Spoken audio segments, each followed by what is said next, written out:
Ibu-ibu, mau lihat pelitnya ibu? Coba kalau dia beli sayur.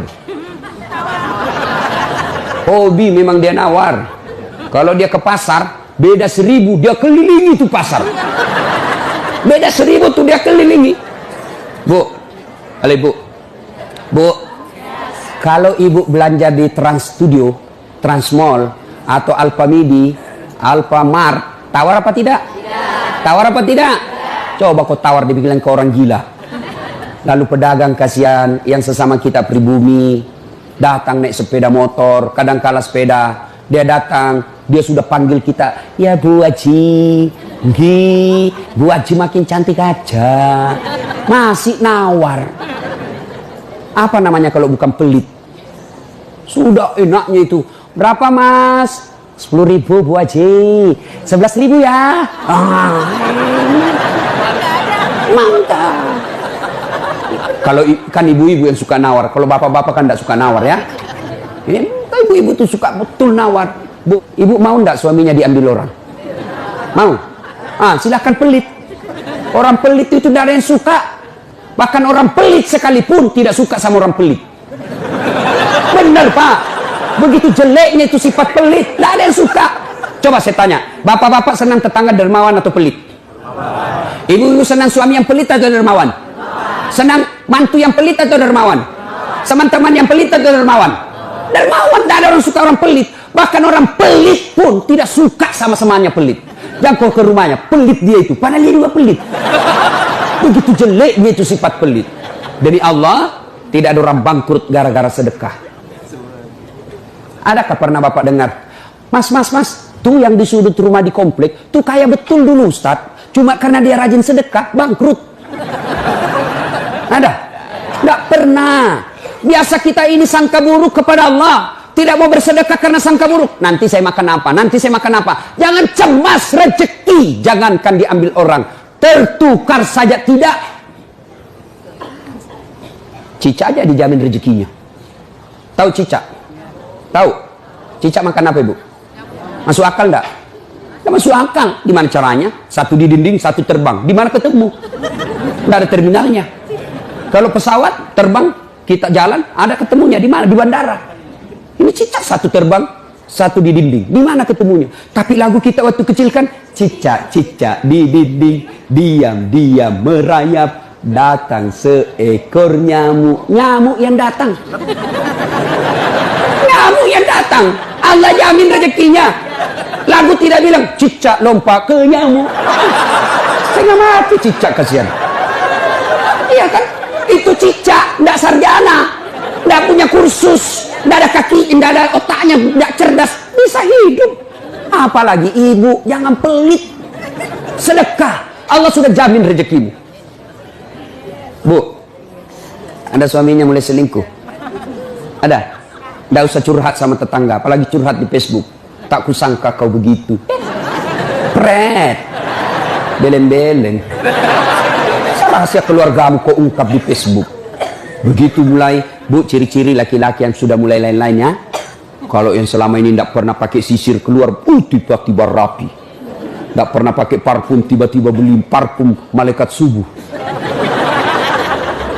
Nah, yang tadinya keluar rumah tidak pernah pakai setrikaan, langsung rapi. Yang paling mencurigakan kalau dia terima SMS dalam kamar mandi. 70% wajib dicurigai. Nah, kalau sudah begitu ibu tidak usah curhat sama tetangga, lebih curhat kepada Allah. Bangun ibu sholat hajat, lakukan sampai 8 rakaat. Setiap 2 rakaat di sujud terakhirmu kau berdoa kepada Allah. Ya Allah, engkau yang membolak-balikkan rasa cinta dalam hati suamiku. Tidak mungkin aku bisa mengendalikan cintanya. Ya Allah, tidak mungkin aku jaga dia 24 jam. Engkau yang maha menjaga ya Allah. Ya Allah, pelihara suamiku dari godaan perempuan lain. Ini ada duit saya 500.000. Saya tolak bala besok ke panti asuhan. Mudah-mudahan 500.000 suamiku terhindar dari wanita jahat. Bismillah. Coba amalkan itu, Bu. Coba amalkan. Yang jadi masalah kalau suaminya juga sudah tahu rumusnya. Dia bangun juga sholat tahajud. Dia bangun pula sholat tahajud. Istrinya sebelah, kamar sebelah, suaminya kamar sebelah. Ya Allah, capek sudah saya lihat istri saya, ya Allah. Ngamuk aja kerjanya, marah-marah aja, berat badannya juga makin tambah, ya Allah. Tak tahu dilihat dari mana dia seksi. Ya Allah, ini ada duit saya 500.000. Tolak bala ya Allah. Mudah-mudahan istriku ikhlas saya kawin lagi. Bingung malaikat yang mana? Jangan pelit. Demi Allah, tidak ada orang bangkrut gara-gara sedekah. Saya kasih contoh. Tanggal 4 kemarin, sehari sebelum lebaran. Ya, tanggal 3 malam. Ada anak-anak usia 19 tahun. Bapaknya Flores, mamanya Toraja, Kristen. Karena sering dengar ceramah saya di YouTube, akhirnya dia memutuskan diri masuk Islam. Desember kemarin. 19 tahun. Tanggal 3 malam, dia DM ke saya di Instagram. Ustaz, saya ini dicerita cara mualafnya.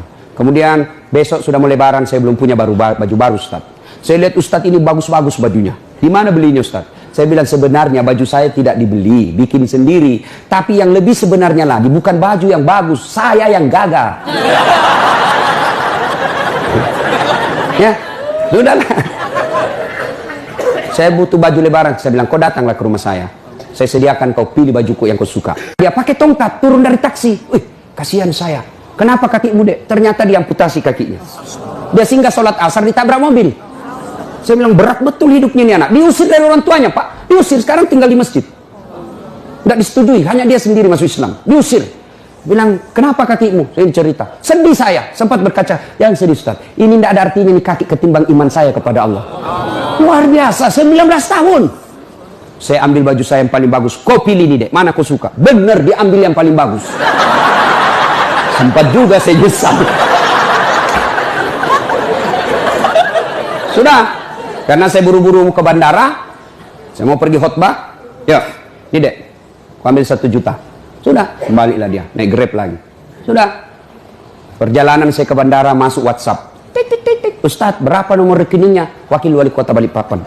Dalam hati saya bilang, kenapa lagi Pak Wali? Ada apa? Pada dalam hatiku, segeralah. Kirimlah nomor rekening. Masih di atas mobil, masuk.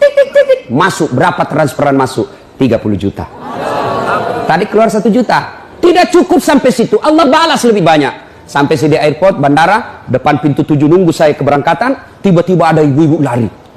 Bawa amplop. Ustaz, tunggu dulu Ustaz. Apa? Ini dalam hatiku. Ada apa lagi? Padahal cepat sudah. Ini ada ternyata ada fans saya, dia lihat saya di bandara, dia mau kasih, coba buru-buru mau masuk bandara, dikasih saya melalui itu ibu, nih ada Ustaz titipan dari ini. Oke, saya buka, berapa isinya? 10 juta. Sudah 40 itu kan gantinya. Besoknya tanggal 5 selesai khutbah, biasanya kalau saya khutbah dikasih itu ibu 25 juta sama itu Bu Bupati. Berapa saya dikasih waktu itu? 35 juta. Berapa Allah ganti? 75. Keluarkan 1 juta, Allah ganti 75 juta. Kenapa ibu miskin? Karena ibu malas bersedekah. Selalu berkeyakinan saya miskin. Maka Allah, ana indasani abdibi. Saya tergantung sangkanya hambaku. Kalau kau sangka tidak mampu, maka kau kasih tidak mampu. Sedekah ibu. Allah tidak lihat 1 jutanya. Allah tidak lihat 100 ribunya. Yang Allah mau nilai, kamu sedekah enggak 1 hari ini. Jangan pernah lewatkan maghrib tanpa sedekah di hari itu. Coba amalkan. Coba. Kenapa kita tidak bisa umroh? Karena selalu yakin saya tidak mampu. Maka Allah, ya sudah kok dia yakin tidak mampu. Sedekah. Pulang ini kau sedekah sama tetanggamu. Cari orang miskin. Cari janda-janda tua. Tidak usah janda muda. Banyak yang bisa selamat. Jelas? Salatullah, salamullah, ala toha rasulillah. Salatullah, salamullah, ala yasin habibillah. Nah, sudah banyak sebenarnya penyakit hati, tapi waktu yang terbatas. Saya cuma bilang waktu yang terbatas. Saya ada acara di Bandung ibu jam 10. Saya ini orang kampung.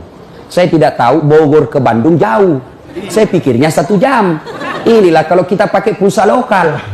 Saya orang kampung, tidak tahu saya. Oh ternyata jauh. Nah, saya harus segera selesaikan. Insya Allah kalau panitia ngundang saya lagi ke sini, saya datang lagi. Insya Allah ya. Nah, ini penyakit hati. Sekarang gimana cara mengobatinya? Ala bizikrillahi tatma'innul qulub. Ketahuilah dengan berzikir mengingat kepadaku, maka hatimu akan jadi tenang. Jadi kalau kita punya penyakit hati, maka datang di majelis zikir Al-Ihya ini. Ini salah satu caranya. Memang ibu tidak dapat voucher, memang ibu tidak dapat undian, tapi apa yang ibu dapat? Ilmu, tapi ilmu tidaklah terlalu menolong ketika ilmu itu tidak diamalkan. Amalkan yang Bapak Ibu tahu, maka Allah akan berikan ketenteraman jiwa, ketenangan hati. Kalau hati sudah tenang, itulah kekayaan kita yang paling baik.